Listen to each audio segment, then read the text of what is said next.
शकता.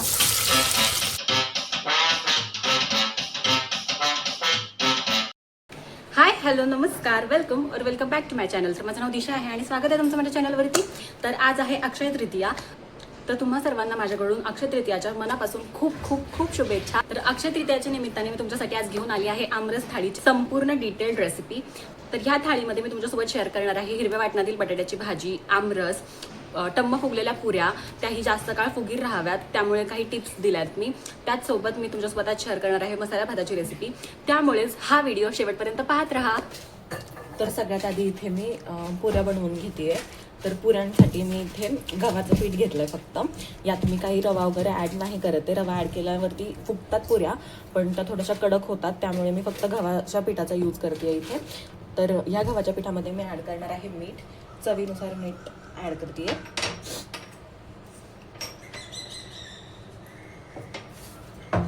त्याचसोबत आता मी यात ॲड करणार आहे पाणी.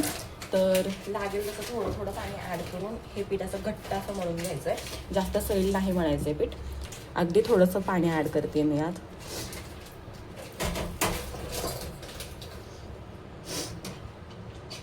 तर पाणी कोमट करून घेतलंय मी. तुम्हाला हवं तर नॉर्मल पाण्याने मळलं तरी चालेल, पण हे पाणी असं तापवून थोडंसं ॲड केल्यावरती आणखी मऊ होतात पुऱ्या. तर इथे बघा मी एकदमच जास्त पाणी ॲड नाही केलंय. जसं लागतंय तसं मी थोडंसं पाणी ॲड करून असं घट्ट असं पीठ मळून घेते. अजिबात सैल पीठ नाही मळायचं, नाही तर पुऱ्या फुगत नाही. आणखी थोडं पाणी ॲड केलंय मी. तर बघा इथे मी मस्त असं घट्टसर असं पीठ मळून घेतलंय. तर अशीच थिकनेस पाहिजे, ह्यापेक्षा जास्त सैल पीठ नाही मळायचं, यानेच आपल्या पुऱ्या चांगल्या फुगतात. आता मी यावरती तेल ॲड करते आणि पुन्हा चांगलं मळून घेते आणि मग ह्याला भिजत ठेवायचं या पिठाला साधारणतः अर्ध्या तासासाठी. तर इथे बघा झालंय माझं पीठ व्यवस्थित मळून. आता ह्याला झाकून मी भिजत ठेवते साधारणतः अर्ध्या तासासाठी. तर बघा इतकं साहित्य लागणार आहे आपल्याला ह्या बटाट्याच्या भाजीसाठी. तर मी पिवळ्या बटाट्याची भाजी न बनवता हिरव्या वाटणातल्या बटाट्याची भाजी बनवते. तर अगदी खूपच बेसिक रेसिपी आहे, जास्त काहीच साहित्य नाही लागणार. तर सगळ्यात आधी मी इथं घेतलेत बटाटे छान बॉईल करून सोलून घेतलेत. त्यासोबत इथं हिरव्या मिरच्या घेतल्यात मी, आलं लसूण घेतलंय, सुकं खोबरं घेतलंय आणि जिरं घेतलंय. तर सुरू करूयात रेसिपी. सगळ्यात आधी इथे आपण वाटण बनवून घेणार आहोत. तर त्यासाठी मी इथं सगळ्यात आधी ॲड करते हिरव्या मिरच्या. मी थोड्या जास्तच घेतल्यात हिरव्या मिरच्या, तुम्ही तुमच्या स्पाइस टॉलरन्सच्या अकॉर्डिंग घेऊ शकता. त्याचसोबत मी ॲड करणार आहे आलं, लसूण आणि सुकं खोबरं. तर इतकंच वाटण आपण ॲड करणार आहोत, याशिवाय काही कांदा वगैरे जाणार नाही आहे, त्यामुळे वाटण थोडंसं जास्त बनवून घ्यायचं आहे. आता मी आता ॲड करणार आहे साधारणतः एक मोठा चमचा जिरं. सगळ्यात शेवटी मी आता ॲड करणार आहे कोथिंबीर, फ्रेश कोथिंबीर. तर मी कोथिंबीरच्या देठी सकट ॲड करते, ज्या कोवळ्या देठी असतात ना त्याही ॲड करायचं, त्याचा मस्त फ्लेवर येतो वाटणात. आणि आता मी ह्याचं वाटण बनवून घेते. तर यात मी अजिबात पाणी ॲड नाही केलंय, मी असंच कोरडं वाटण वाटून घेते. तर इथे बघा माझं वाटण वाटून झालंय आणि मी असं कोरडंच वाटण वाटून घेतलेलं आहे. अशी बारीक पेस्ट करून घ्यायची ह्याची. आता फोडणी देऊयात. तर ही हिरव्या वाटणातील बटाट्याची भाजी बनवण्यासाठी सगळ्यात आधी मी इथे कढई तापवून घेतली आहे. यात मी ॲड करणार आहे तेल. तर साधारणतः मी इथे 2 ते 3 चमचे तेल ॲड करते. इथे तेल चांगलं तापलं आहे. आता मी यात ॲड करणार आहे एक छोटा चमचा मोहरी. मोहरी छान तडतडली की जिरं ॲड करते, थोडंसं जिरं ॲड करते. ऑलरेडी वाटणात ॲड केलं, जास्त नाही ॲड करायचं. त्याचसोबत यात मी ॲड करणार आहे हे वाटण. करून घ्यायचंय.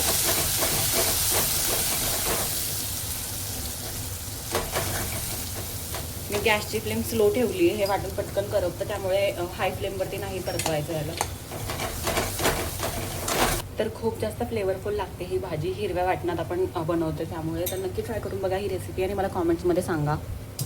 तर इथे बघा मस्त तेल सुटलंय आणि शिजलं गेलंय हे वाटण. आता मी यात ॲड करणार आहे चिरून घेतलाय मी हा बटाटा, जो बॉईल केला तो बटाटा, आणि याला व्यवस्थित मिक्स करून घ्यायचंय. आता मी आता ॲड करणार आहे चवीनुसार मीठ. तर यात मी हळद नाही टाकली आहे, असा ग्रीनच कलर असतो ह्यामध्ये, हळद टाकू नका. आणि याला चांगलं मिक्स करून घ्यायचंय. आता मी याला झाकून एक 5 मिनिटांची वाफ काढून घेते. गॅसची फ्लेम स्लोच ठेवली आहे मी आणि ह्याला झाकून एक 5 मिनिटांची वाफ काढून घेते. तर इथं 5 मिनिटं झालेत, मी वाफ काढून घेतली आहे भाजीला. आता चेक करूयात. तर बघा परफेक्ट शिजली गेली आहे भाजी. सगळ्यात शेवटी आता मी गार्निश करते बारीक चिरून घेतलेल्या कोथिंबीरीने. छान सुवास येतो या भाजीचा आत्ताच. मस्त असं या हिरव्या वाटणामुळे फ्लेवरफुल होते ही भाजी. तर नक्की ट्राय करून बघा. आणि परफेक्ट कलर टेक्स्चर आलं आहे भाजीला आत्ताच. तर कशी वाटली तुम्हाला ही हिरव्या वाटणातील बटाट्याची भाजी हे मला कॉमेंट्समध्ये नक्की सांगा. मसाले भात बनवण्यासाठी आपल्याला इतकं साहित्य लागणार आहे. तर ह्याचं आपल्याला वाटण बनवून घ्यायचं आहे. याशिवाय कांदा पण लागणार आहे आपल्याला. मी तो उभा पातळ चिरून घेतला आहे. तर इथे बघा वाटणासाठी लागणारं साहित्य. तर सगळ्यात आधी मी इथं घेतलं आहे ओलं खोबरं. असं मस्त तुकडे करून घेतलेत त्याचे. तेजपत्ता, लवंग आहे, काळी मिरी आहे, दालचिनी आहे, इलायची आहे, जिरं आहे, अख्खं जिरं घेतलं आहे मी. त्याचसोबत हिरव्या मिरच्या, लसूण आणि आलं. तर इतकं साहित्य लागणार. तर सगळ्यात आधी आपण ह्याचं वाटण बनवून घेऊयात. तर वाटण बनवण्यासाठी सगळ्यात आधी मी ह्यात ॲड करणार आहे ओलं खोबऱ्याचे तुकडे, कोथिंबीर, हिरव्या मिरच्या, आलं, लसूण, जिरं, दालचिनी, इलायच्या 4, काळी मिरी, लवंग आणि तेजपत्त्याची पानं. तर ह्याला असंच वाटून घेते मी. तर इथे बघा असं वाटून घेतलं आहे मी. आणि खूप जास्त फ्लेवर्स येतात त्याच्यातनं, मस्त वास येतोय ह्या खड्या मसाल्यांमुळे. तर नक्की ॲड करा हे वाटण. तर वाटणही रेडी झालं आहे आणि इथे मी कुकर तापत ठेवला आहे. तर सगळ्यात आधी मी आत ॲड करणार आहे तेल. साधारणतः मोठे 3 ते 4 चमचे मी तेल ॲड करते. तेल चांगलं तापलं आहे. सगळ्यात आधी आत मी ॲड करणार आहे कांदा. एक मोठा पातळ चिरून घेतला आहे मी हा कांदा. कांदा चांगला फ्राय करून घ्यायचा आहे. छान सोनेरी रंग येऊसवर परतवून घ्यायचा ह्याला. इथे बघा कांदा छान परतला गेला आहे. बघा इथे मस्त असा सोनेरी रंग येऊसवर मी कांदा परतवून घेतला आहे. यात मी ॲड करणार आहे टोमॅटो. तर एक मोठा टोमॅटो घेतला आहे मी इथे बारीक चिरून. त्याचसोबत मी आता ॲड करते आपण जे वाटण बनवून घेतलं आहे ना ते वाटण. यालाही चांगलं मिक्स करून घ्यायचं आहे.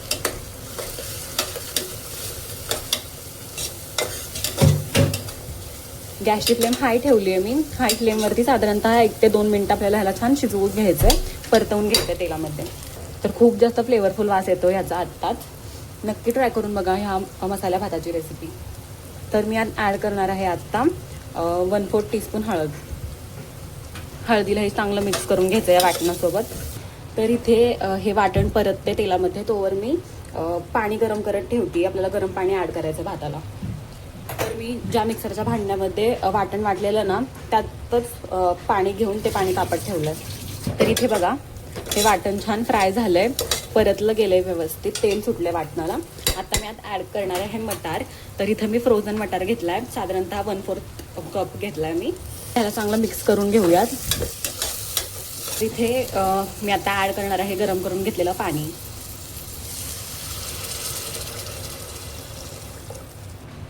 तर एक खळखळून उकळी येऊ द्यायची आहे हे पाणी ॲड केल्यानंतर.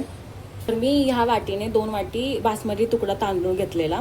तर तो तांदूळ मी स्वच्छ धुवून घेतला आहे आणि ह्या वाटीनेच मी 4 वाट्या पाणी घेतलं आहे. तर ते पाणी मी गरम करून ॲड केलं आहे. म्हणजे जितकं तुम्ही तांदूळ घ्याल त्याच्या दुप्पट पाणी यूज करायचं आहे, तेही गरम करून. तर इथे बघा मस्त खळखळून उकळी आली आहे या पाण्याला. आता मी ॲड करणार आहे हा धुवून घेतलेला बासमती तुकडाचा तांदूळ. सगळ्यात शेवटी मी ॲड करणार आहे चवीनुसार मीठ. मिक्स करून घ्यायचं आहे.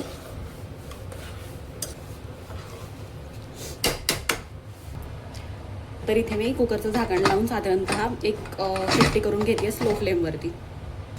तर इथे मी स्लो फ्लेमवरती एक शिट्टी करून घेणार आहे याची. तर इथे भात शिजतोय तोवर मी एकीकडे आमरस बनवून घेते.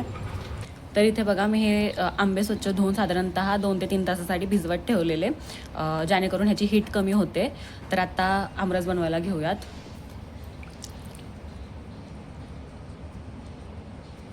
तर इथे बघा मी व्हिडिओमध्ये दाखवले त्याप्रमाणे आंबा चांगला पिळून घ्यायचा आहे. ह्याचं वरचं जे आहे हे काढून घ्यायचं आहे. काही चीक असेल तर तोही काढून घ्यायचा. आणि मग दुसऱ्या पातेल्यामध्ये मी हा आंबा चांगला पिळून घेते आहे, ह्याचा रस काढून घेते आहे.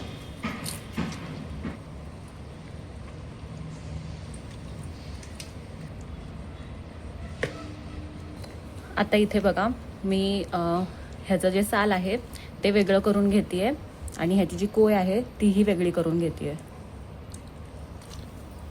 अशा प्रकारे.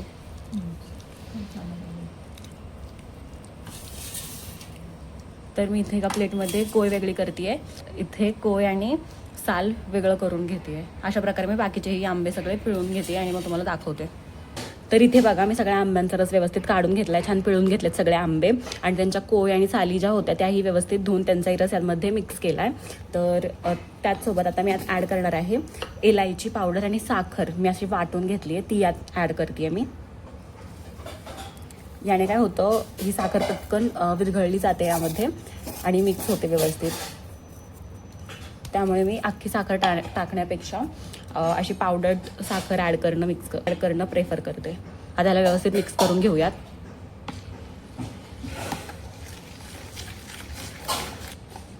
तर मी हा आमरस पारंपरिक पद्धतीने किंवा ट्रेडिशनल मेथडने बनवला आहे. तुम्हाला हवं तर तुम्ही मिक्सरला लावूनही बनवून घेऊ शकता, पण त्याने थोडी का होईना टेस्ट चेंज होते, चव बदलते. त्यामुळे मी अशाच पद्धतीने आमरस बनवणं प्रेफर करते आणि तुम्हालाही मी हीच पद्धत रेकमेंड करेन. तर इथे बघा हे व्यवस्थित मिक्स करते आहे मी यामध्ये आणि मग ह्याला मिक्स करून झाकून फ्रीजमध्ये ठेवून टाकायचं आणि मग साधारणतः 15 ते 20 मिनिटात रेडी होईल आपला आमरस. तर इथे एक शिट्टी झाली, आता चेक करते आहे मी.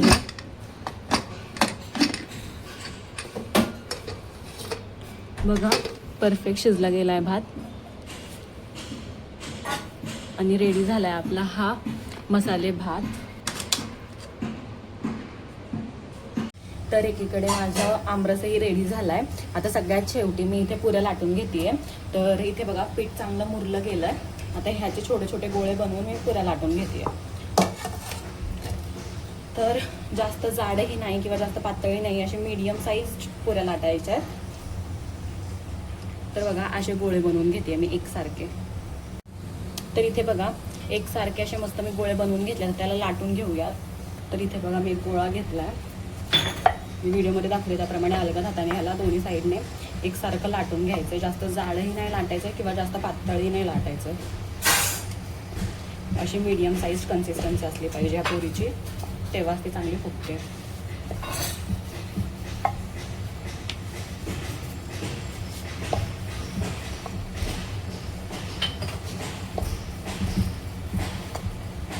बघा मी जास्त मोठेने लाटलंय, अशी एकसारखी कन्सिस्टन्सी आली पाहिजे ह्याची, थिकनेस. अशात मी सगळ्या पुऱ्या लाटून घेते. तर इथे बघा तर सगळ्या पुऱ्या लाटून झाल्या का त्याला फ्राय करूयात. तेल चांगलं तापलंय. तर पहिली पुरी सोडतीये मी तेलामध्ये.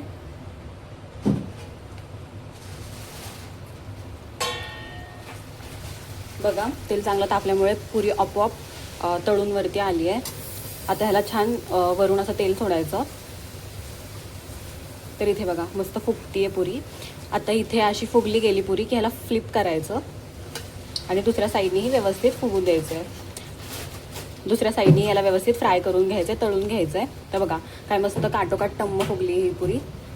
तर मी सांगितल्याप्रमाणे घट्ट पीठ मळायचं आणि गरम पाणी ॲड करायचं.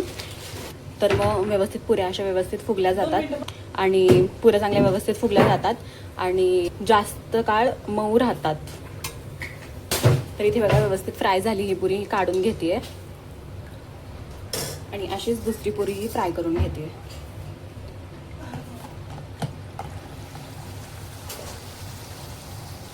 अगेन सेम करायचंय.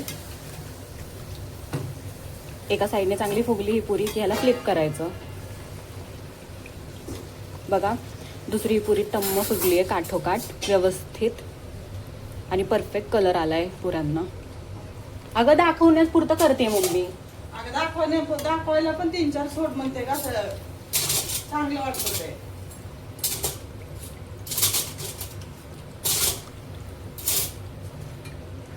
ही पुरी चांगली फुगली गेली आणि परफेक्ट कलर आलाय. बाकीच्याही पुऱ्या मी अशाच तळून घेते. आणि इथे बघा झाली आपली रसाळ चमचमीत आमरस थाळी रेडी. तर इथे बघा अशा प्रकारे झाली आहे माझी आमरस थाळी रेडी. आणि तुम्ही बघू शकता पुऱ्याही एकूण एक टम्म फुगल्या आहेत आणि परफेक्ट अशा कलर आणि टेक्स्चर आलं आहे त्यांना. तुम्ही बघू शकता तर मी व्हिडिओमध्ये सांगितलं त्याप्रमाणे जेव्हा आपण ह्या पुऱ्यांचं पीठ मळतो तेव्हा कोमट पाणी यूज करायचं, जेणेकरून ह्या मऊ बनतात आणि फुगल्याही जातात. आणि खूप लोक रवा ॲड करतात जेणेकरून त्या फुगीर राहाव्यात. पण तुम्हाला मी सांगते, मी मगाशी ह्या पुऱ्या करून आता साधारणतः 1 तास तरी झाला असेल, तरीही त्यांचा फुगीरपणा असा टिकून आहे आणि अजिबात त्या चपट्या झालेल्या नाही आहेत. आणि तुम्ही बघू शकता परफेक्ट कलर आणि टेक्स्चर आलं ह्या पुऱ्यांना. तुम्हाला तोडूनही दाखवते बघा, मस्त आतूनही मस्त शिजल्या गेल्यात. तर परफेक्ट पुरीची रेसिपी आज मी तुमच्यासोबत शेअर केली आहे. त्याचसोबत मी इथे तुमच्यासोबत शेअर केलेली आहे हिरव्या वाटणातील बटाट्याची भाजी. ह्याची मी शॉर्ट व्हिडिओमध्ये ही रेसिपी शेअर केलेली. तर माझ्या आग्रहास्तव नक्की ट्राय करून बघा ही हिरव्या वाटण्यातील बटाट्याची भाजी, कारण खूप जास्त फ्लेवरफुल लागते ही भाजी. आपण हिरवं वाटण ॲड करतो ह्यामध्ये, त्यामुळे. त्याचसोबत मी इथं बनवला आहे मसाला भात. तर ह्या भातामध्येही मी हिरवं वाटण ॲड केलं आहे आणि खडे मसाले ॲड केले, त्यामुळे खूपच जास्त डिलिशियस आणि टेस्टी लागतो हा भात. त्याशिवाय मी इथे बनवले आहे आमरस. तर ट्रेडिशनल पारंपरिक पद्धतीने मी हा आमरस बनवला आहे. तर बघा किती मस्त टेक्स्चर आहे ह्या आमरसाचं. मला तोंडाला आत्ताच पाणी सुटतं आहे. तर मी ही थाळी एन्जॉय करते, तुम्हीही करा. आणि अशा छान छान रेसिपीजसाठी माझ्या चॅनलला FT दिशाला पटकन सबस्क्राईब करा आणि तुमच्या फ्रेंड्स अँड फॅमिलीसोबत हा व्हिडिओ शेअर करायला विसरू नका. Wishing you all a very happy Akshaya Tritiya once again. आणि भेटूया पुन्हा अशाच एका चांगल्या व्हिडिओसोबत. तोपर्यंत बाय.